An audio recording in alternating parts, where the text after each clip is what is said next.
मला खूप जास्त रडायला येत होतं, म्हणजे त्यांचे असे हाल बघून. कंटिन्यू ते बेडवर येतं, वाऱ्यात जायचं नाही, उन्हात जायचं नाही. आज मी आवरलं होतं, आमच्या इथं कार्यक्रम होता त्याला जाण्यासाठी, तर मी हा ड्रेस घातला होता त्या दिवशी. ते घेतला होता त्या दिवशी ते म्हणले होते आपण दोघांना सेम मॅचिंग घालू एका दिवशी. मग तर मला ते ड्रेस घातल्यानंतर आणि आपण बाहेर जाऊ मूवीला, तर मला खूप वाईट वाटत होतं बघून. आणि आम्ही आदल्या दिवशी मूवीला हे ते गेलतो आणि आम्हाला दोघाला पण खूप फिरायचं ना, आधी आम्ही कंटिन्यू इकडं तिकडं फिरत असतो. आणि मला खूप म्हणजे वाटताना असं एका जागेवर बघून खूप वाईट वाटत होतं. त्यांना खाता पण म्हणजे येत नव्हतं, कारण जास्त हल्ल्यानंतर डोळ्याला त्रास होतो ना. नंतर ते म्हणले कधी नाही, तर आज दुपारी त्यांना चहा प्यायचा होता, म्हणले माझ्यासाठी चहा कर. कधीच चहा पित नाहीत, पण त्यांचं डोकं दुखायलं होतं, तर मी त्यांच्यासाठी चहा केला, चहा नेऊन दिला. सकाळी कधी नाही चहा घेत, कधीतरी घेते त्या एका दिवशी. आज दुपारी उन्हाच्या पहारात चहा प्यायचा होता त्यांना चहा नेऊन दिला. बघा, त्यांना उठता सुद्धा येत नाही व्यवस्थित, जास्त जोरामध्ये चावल्यानंतर पण डोळ्याला त्रास होतो.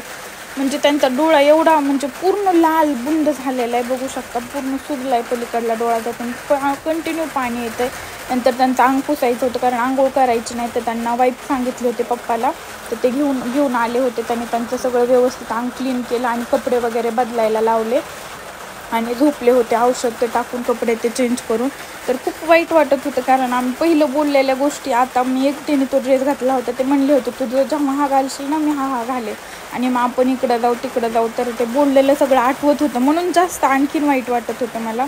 पण काय करणार आता, वेळेनुसार म्हणजे एका दिवसामध्ये सगळं चेंज झालं. कधी वाटलंच नव्हतं असं होईल. आमची पुढच्या प्लॅनिंग आम्हाला इकडं जायचं आहे तिकडं जायचं सुरू होतं, पण आवरलं होतं. पण मी पण कुठं गेले नाही, कारण पाऊस यायला लागला मध्ये, बघू शकता. खूप जास्त वारं ते सुटलं होतं आणि मला वाईट पण खूप वाटायला होतं. म्हणलं आता नको जायला, कॅन्सल करून. मग आवरलेलं तेवढ्यामध्ये पाऊस येत होता, जोराजोराने पाऊस सुरू झाला होता. आणि आम्हाला म्हणजे फॉलोअर्स होते, ते भेटायला आले होते एवढ्या पावसामध्ये. म्हणजे ओळख नाही काही नाही, पण व्हिडिओ बघून एवढ्या लांबून लोक भेटायला येतात. हॉस्पिटलमध्ये पण 4-5 जण आले होते विदाऊट ॲड्रेस, फक्त व्हिडिओवरून गेस करून डायरेक्ट रूमच्या समोर रूममध्ये. म्हणजे खूप भारी वाटतं कधी असं नाही का, व्हिडिओ काढतो त्याचं म्हणजे वाईट कमेंट पण काही जण करतात, पण जास्त चांगले पण. एवढ्या लांबून कोण कोणासाठी वेळ आहे, 1 मिनिट वेळ नाही, लोक भेटायला येतात. ते बघा पाऊस पडतोय आणि पावसामध्ये भेटायला आले हे आणि यांच्या आणखीन 2 जण होते मागं, लेकरं 2 आणि हे बाबा आणि आणखीन 2 जण होते. तर भारी वाटतं तसं कधीतरी कोणीतरी आल्यानंतर पण. म्हणजे सारखं येतातच, पण आता दुखतंय म्हणून भेटायला आले होते, भारी वाटलं. हे बघू शकता एवढ्या पावसामध्ये चिखल आहे, गाडी फसती आहे, गाडी तिकडं लावून. आणखीन त्यांचे 1-2 मित्र येणार होते, तर पाऊस आला गाडी फसेल म्हणून ते म्हणले नका येऊ.